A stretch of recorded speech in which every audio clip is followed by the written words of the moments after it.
Mike Fisher, starting pitcher for the Rox, who was not scheduled to start in this series, had to fly home to Tampa, Florida today. The reason being his wife Sarah was going into labor. So Mike jumped on a plane out of Albany, I believe, and flew home as fast as he could to Tampa, Florida, trying to make a call before the ball game to find out if everything was all right and if Mike got there in time for the birth of his child. Was unable to get in touch with anybody, but we wish Mike Fisher and his wife Sarah the best on the delivery of their brand new baby that was supposed to happen sometime early this afternoon.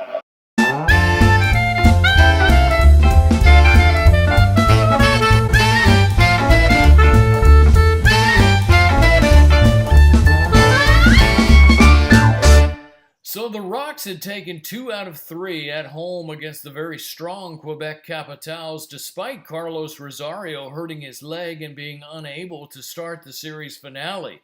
In his absence, Mel Rosario stepped up big with a 3-run triple to propel the Rox to a 5-3 victory, improving their record to 11 wins and 13 losses. The fans had again packed Campanelli Stadium despite more cold, wet weather, and were now second in the league in attendance. But it was time to hit the road again, this time to tangle with the Berkshire Black Bears, whose roster now included a familiar face to the Rox. It'll be Chris Vasquez to start things off. For the Black Bears, the former member of the Brockton Rox, had a chance before the ball game to talk with Chris, and he feels all settled in here, a little more comfortable maybe than he was in Brockton. First pitch to the left-hander is hit on the ground, second base, fielded cleanly by Carlos Rosario. The throw to first is in time, and there's one gone. So Chris Vasquez swings at the first pitch, grounds out to second base. He's been swinging the bat pretty well since he got here. Vasquez, .319 on the season, 4 homers, 11 runs batted. Said there was really no bitterness or anything towards the Rox or Ed Nottle. The only thing he wishes is that he would have gotten a little more of a shot. First pitch to Chris Sawyer. This is down low. Vasquez says hasn't exactly found an ideal living situation here. He is sharing a place with 6 other players. They've got 1 bathroom. Nice. That pitch misses outside, 3-0 the count. But apparently hasn't affected his swings. Came into this ball game hitting over 300, and he seemed in good spirits. Asked Vasquez about facing his old roommate last night, Joey Baker. He said he laughed and shook his head. He said it was weird. He said it's going to be weird tonight facing Wahconah as well, as they were buddies. Yeah, this is pretty much how you have to view a game at Pittsfield's Wahconah Park from about the 2nd inning until about the middle of the 3rd. The Rox had already had plenty of rain delays. Now they were introduced to sun delays. That's because Wahconah Park and its wooden grandstand, built way back in 1919 before night baseball, faces the wrong way. Most ballparks face east. This one faces west, which means the sun sets in the eyes of the batter, the catcher, the umpire, the fans, and the broadcasters. So we had a sun delay in 2 of the 3 games, lasting 15 to 20 minutes each. Baker, Brooks, and Rochford combined on a 3-hit 6-0 shutout in the opener, and the Rox looked to be getting in a groove. Ed Nottle had moved Mel Rosario into the cleanup spot after Mike Moore failed to produce there the first dozen games, and the move appeared to be paying off. Rosario is 0 for 2 in this ball game, but he has quietly put up some pretty good numbers this season. Came into the contest hitting .329. I don't think a lot of people realize that. Just how good he is swinging the bat.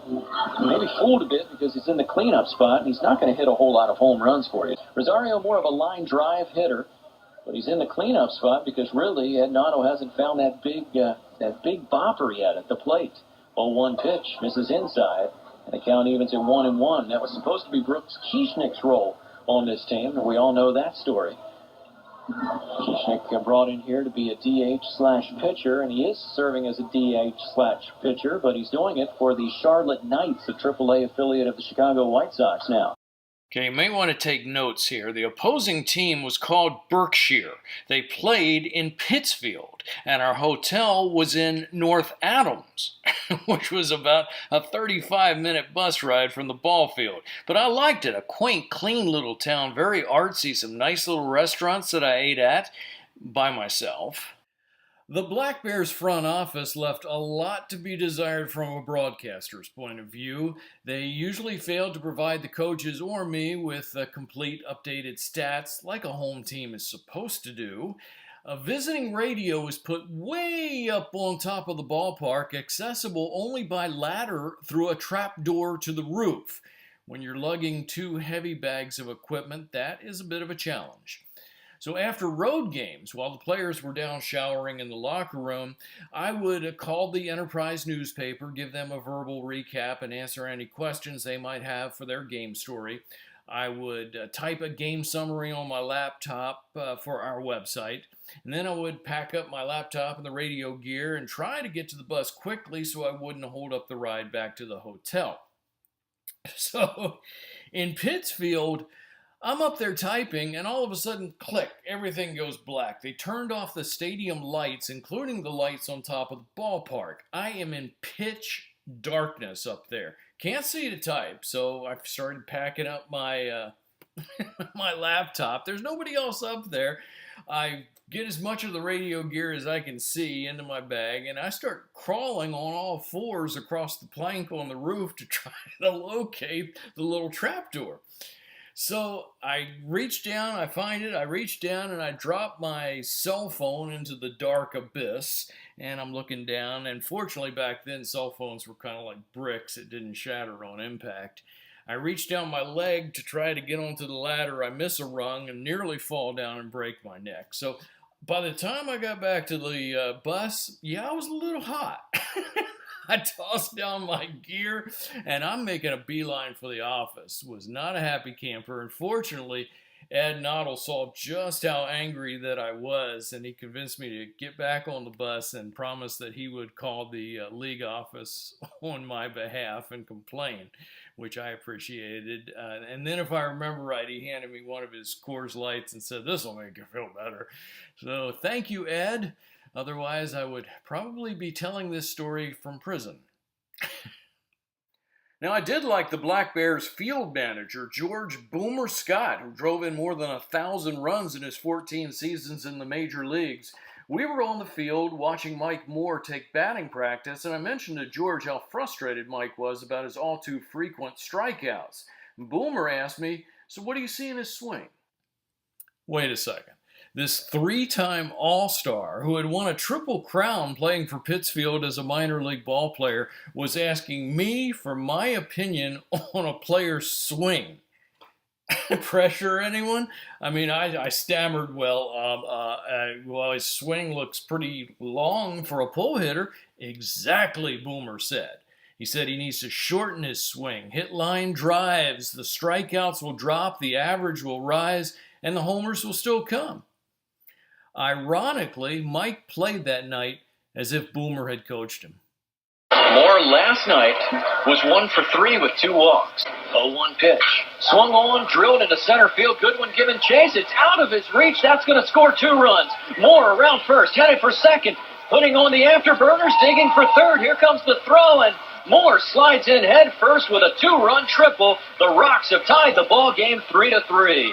Mike Moore, we talked about his struggles, talked about the conversation with George Boomer Scott prior to yesterday's ball game where Boomer said that Moore's got the long swing and is just trying to probably pull the ball too much, and that time he takes one right up the middle, goes to right center field with it, out of the reach of the center fielder Curtis Goodwin, and it results in a 2-run triple for Moore.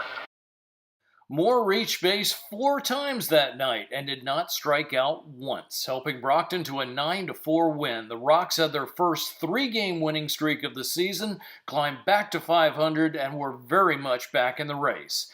Brockton finally gave up on Josh Spurl. He was cut, and the Rox added a couple of versatile Mikes, Mike Davis and Mike Torres, both of whom would play a big part in the team's future. They'd also added an arm to the bullpen in John Hassel. The Rox lost the finale 4-0, but the team looked ready to contend, and Mike Moore was finally hitting. But Ed Donald told me it was too late.